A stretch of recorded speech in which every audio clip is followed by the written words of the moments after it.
Со 9 гласа за и 5 против помина и последниот од 4 предлог амандмани во Комисијата за уставни прашања.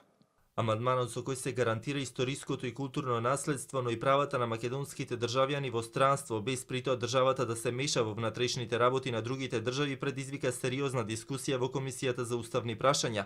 Потребата од овој амандман ја образложи најпрвим премиерот Заев на говорницата, кој рече оти со овој амандман, но и со самиот договор се гарантира идентитетот кој Грција воопшто и не го спори, но и додаде дека и натаму комисиите се отворени да ги разгледуваат сите предлози кои доаѓаат од пратениците. Целта на овие измени на Уставот е имплементација на договорот со Грција со кој што треба да се овозможи пристапување на Република Македонија во Европската унија и во НАТО. Согласно договорот, Република Македонија и Грција се обврзаа ниту една одредба од Уставот да не може или не треба да се толкува на начин кој представува или кога било ќе представува основ за мешање во внатрешните работи на другата држава. За пратениците од ВМРО ДПМН, пак овој амандман е само делот како што велат погубниот договор од Преспа, додека пак нивните колеги од новата пратеничка група побараа гаранција дека доколку Грција не го ратификува договорот, истиот нема да важи ниту овдека, но исто така побараа владата да обезбеди национално единство. За пратениците од албанскиот опозицијски блок, пак овој амандман прави јазол меѓу македонските и албанските граѓани кои живеат во странство. Македонија нема веќе црвени линии буквално за ништо. Патос е избришан со Македонија.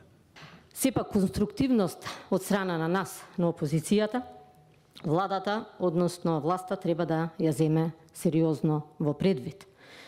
Во овие неколку изминати денови, од сите нас, од колегите, слушнавме огромна критика.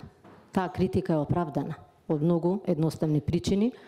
Прво и од лошото менаџирање на овој процес од страна на владата. И сега се наоѓаме пред друг амандман кој за жал мислам дека го ја зајакнува оваа поделба и овој впечаток на собственикот и кираџијата во оваа земја.